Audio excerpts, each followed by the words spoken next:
For those of you who are subscribers or fans of this channel, you'll know that I'm a huge fan of Free League, and this is a new video I want to try out, which is effectively a reaction video to the Q&A that Free League just recently released, in fact yesterday released, for their newly announced game Coriolis, The Great Dark, which is effectively what I'm going to be referring to as the second edition of Coriolis to differentiate it from the original first edition.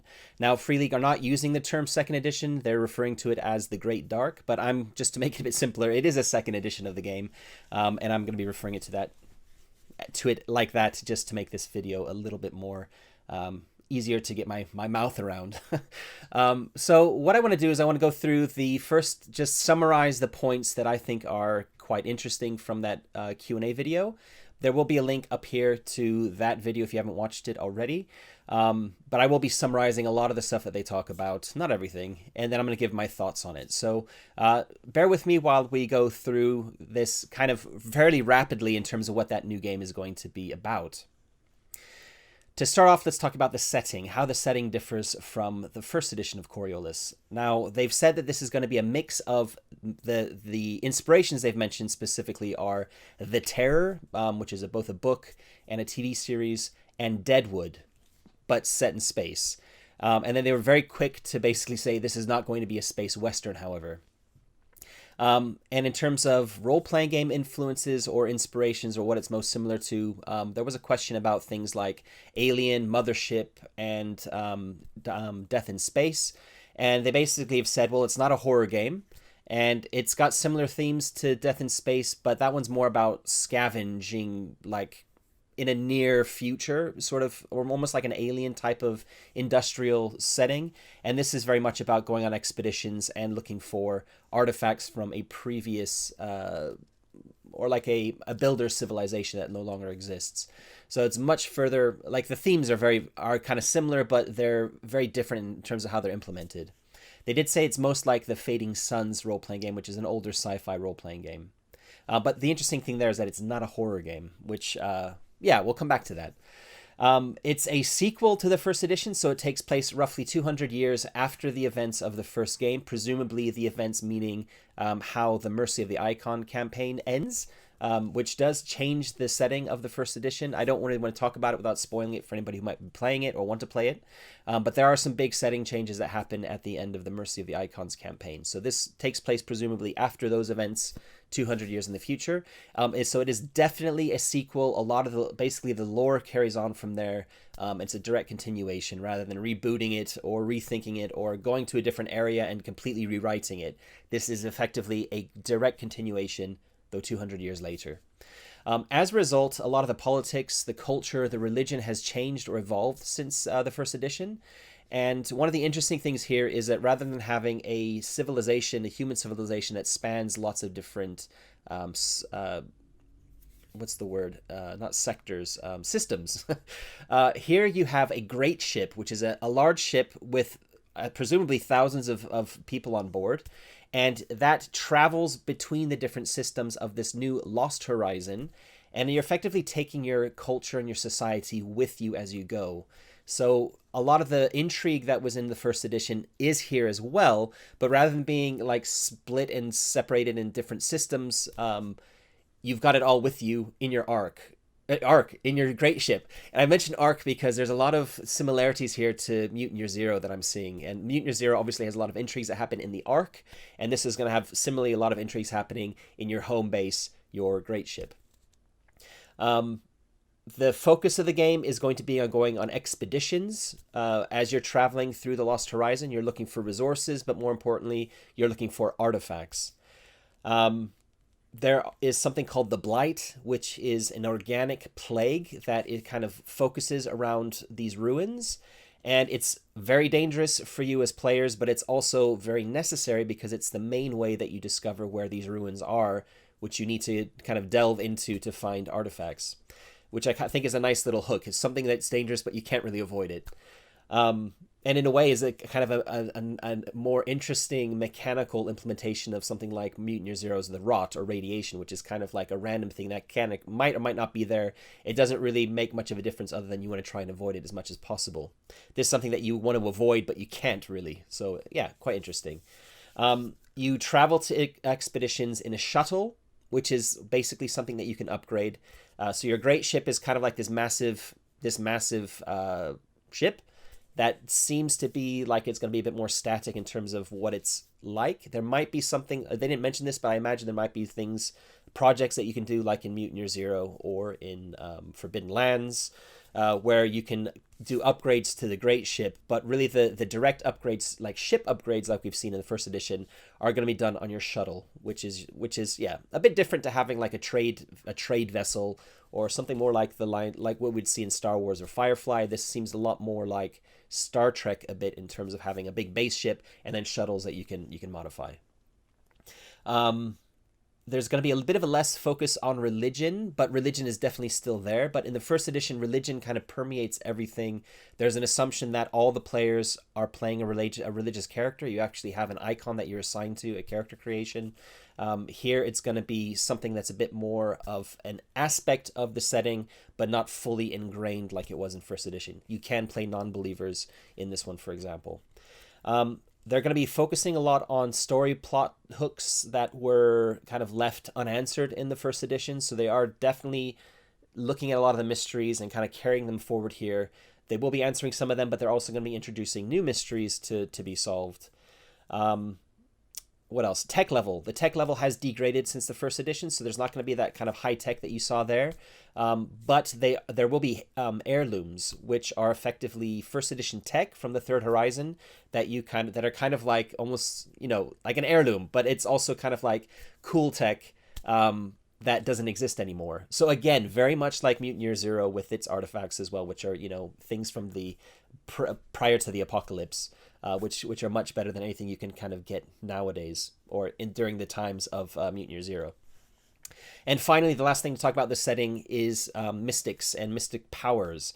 They will exist in this new edition, but they're going to be much changed from the first edition, which makes sense. Without spoiling anything, mystics and mystic powers are a major theme of the Mercy of the Icons campaign, and how they work effectively evolves with that campaign.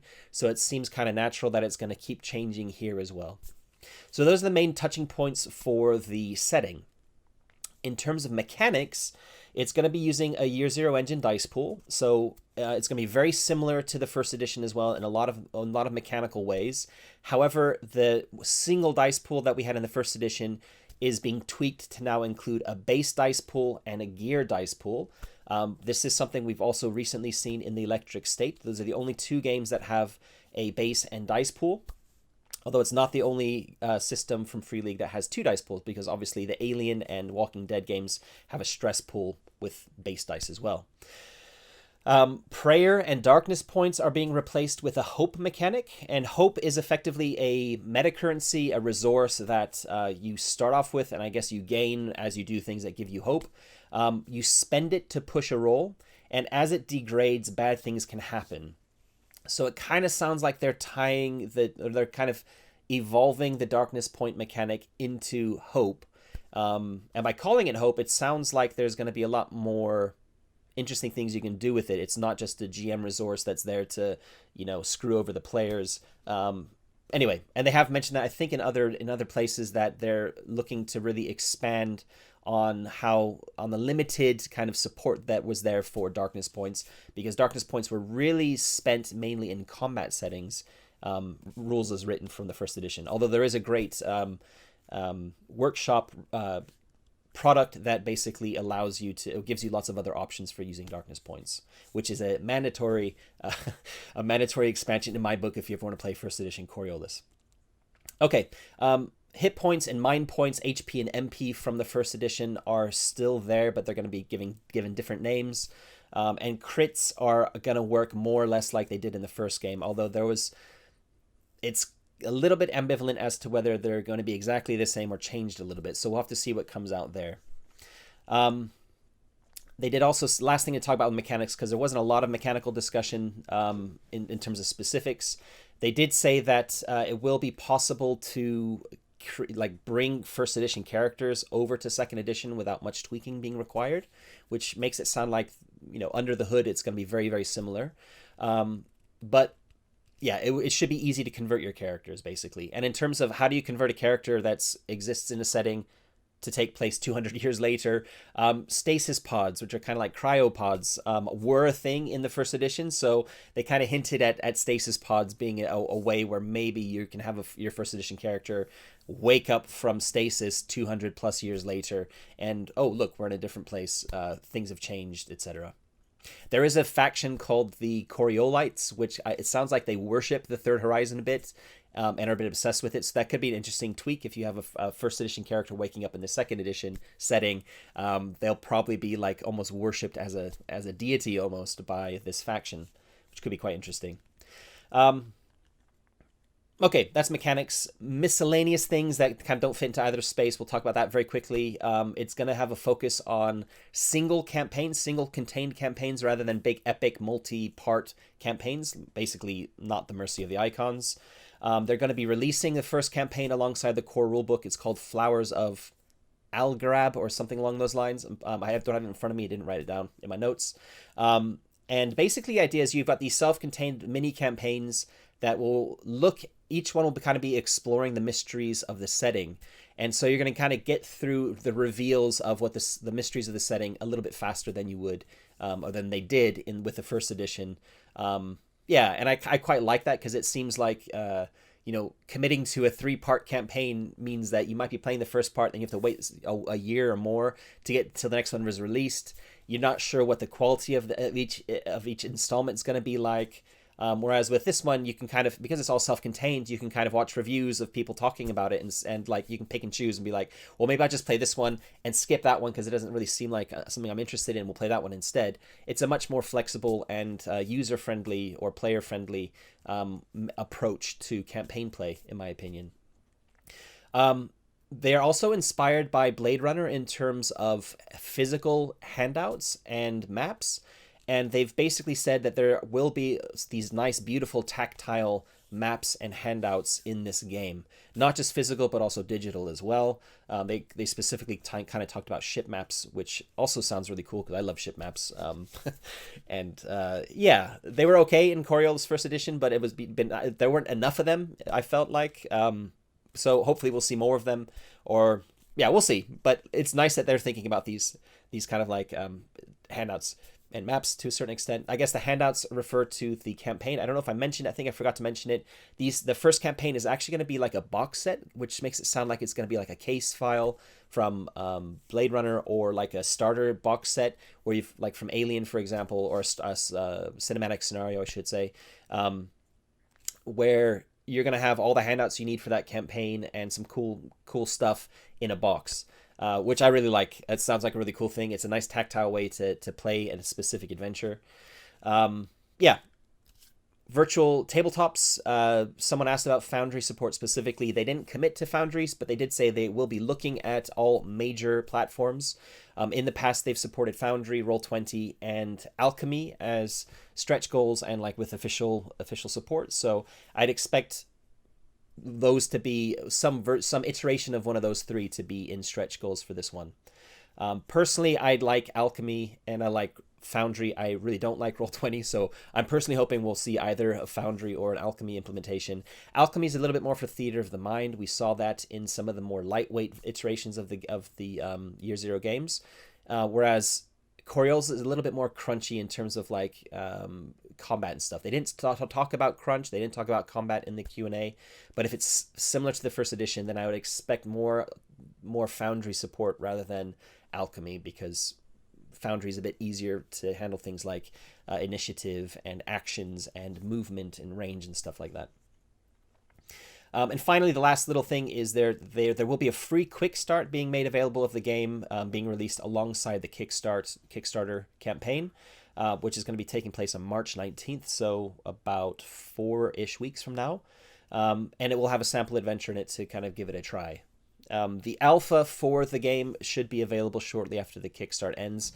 I'm not sure I don't think the campaign alpha will be available, but it sounds like the core rulebook alpha will be available then. So they're kind of aiming to have that finished shortly after the Kickstarter ends, which is kind of very typical from Free League Kickstarters. They usually have that available on all of them. Okay, So that's basically in a nutshell what the Q&A was about. I've done it in about 15 minutes. It's about an hour long, the Q&A. My thoughts on it, just to give those very quickly, are that I'm excited. Coriolis is one of my favorite games by Free League. It was my favorite game for a very long time. I now have Alien has peaked that. I really love Alien. I want to play more and more of Alien. I've not played enough of it.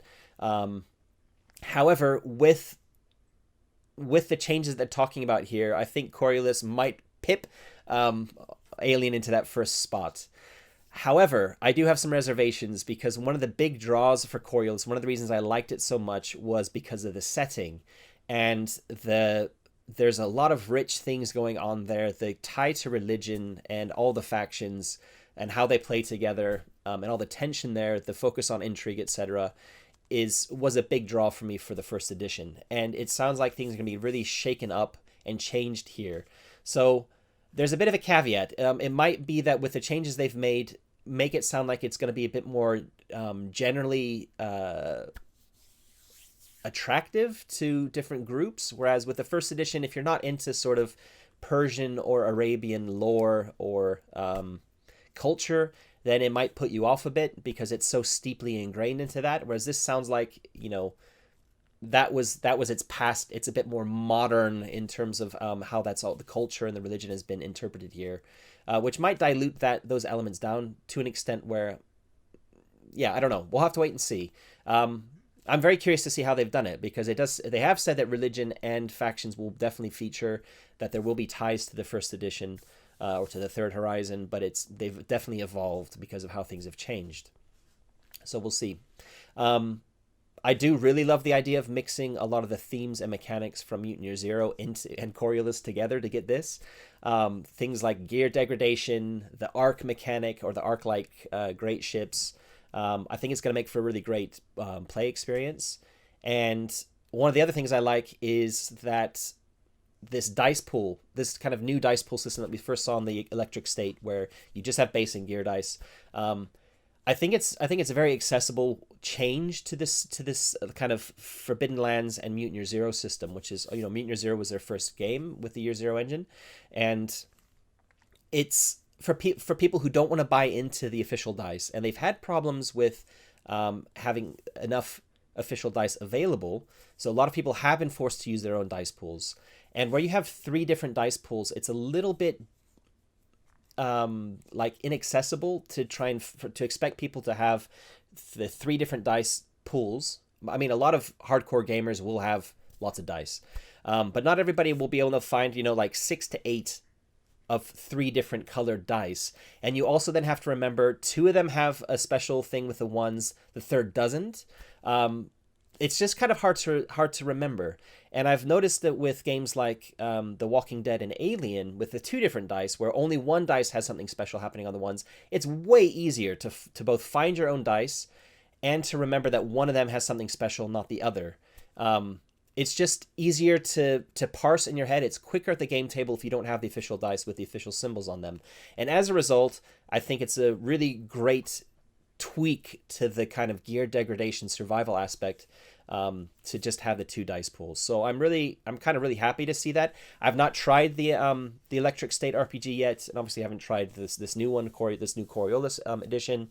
But I think those changes are going to make for some really interesting and nice gameplay changes. And I'll be interested to see if other people come up with their own games using the free League license to have similar games that just use the 2 dice. I really, really like the idea of there being these shorter campaigns. I kind of talked about it before, but I just quickly mention it with this little section here at the end. That kind of tighter focus on shorter campaigns just means that it's easier to commit to having a short campaign with people to try the game out with more than a single session. You might be able to... They didn't actually talk about how many sessions a campaign would go for, but I'm imagining it's going to be somewhere between 5 and 10, which for me is how I tend to run campaigns myself. So seeing support for that is really great. It means you can run a campaign, you can leave it, your group can go play something else, and then maybe in another year when the next campaign box comes back, you come back and you do the next campaign. which is really great. I have lots of role-playing games on my shelves, which you can't see here, but it's full. I've got tons and tons of role-playing games. I want to try them all out. I don't ever commit to a single campaign that's going to run for years and years and years, which some people do. And this game seems more like to cater to people who are like me, who want to run smaller campaigns. So I'm very excited to see that. The only thing that concerns me is that Free League's release schedule, or the way they tend to release games, tends to have a big focus on new games coming out regularly, and that does mean as they have a very broad portfolio, it's not necessarily very deep compared to other publishers, and that means that we're unlikely probably to see new expansions or new campaign books or whatever they're coming out with. We're probably not likely to see more than one a year. It might even take longer than that. It certainly did with Mercy of the Icons. Some of the later,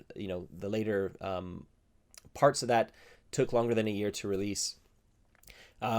So yeah, it is what it is. That's how Free League, that's their business model with releasing things. And yeah, but so just to make you aware, if you do want to get into a campaign, you want to run after the other, you might be waiting. If you want to run 3 campaigns back to back, you might want to wait a few years until there are 3 campaigns out that you can use.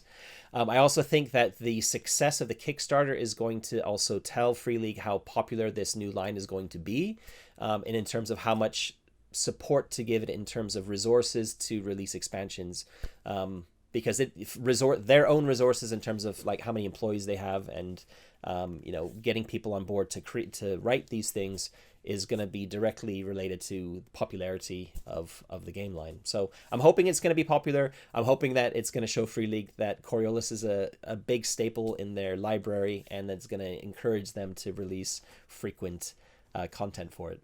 But we'll see. The last thing I want to talk about, nobody asked a question, or at least it wasn't discussed in the Q&A in terms of a solo mode. Obviously, I'm a big fan of solo content. I've written the official solo rules for two of the Free League games. I wrote the Forbidden Lands solo rules and the Walking Dead solo rules. They didn't mention solo play.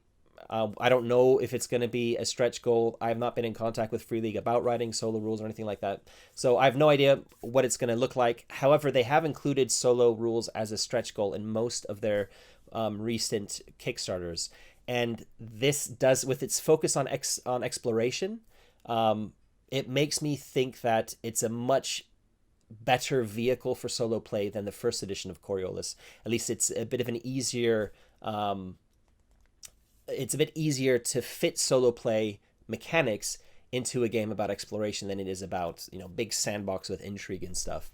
So I kind of have a feeling there will be a solo stretch goal in the Kickstarter campaign. Although again, I have no like insider information on that at all. I've not spoken to Free League about it. And if there is one, I'm not saying that I'm going to be involved with it at all. I have no idea. But yeah, I think it could be a nice vehicle for solo play, and I'm excited to see what comes out of that.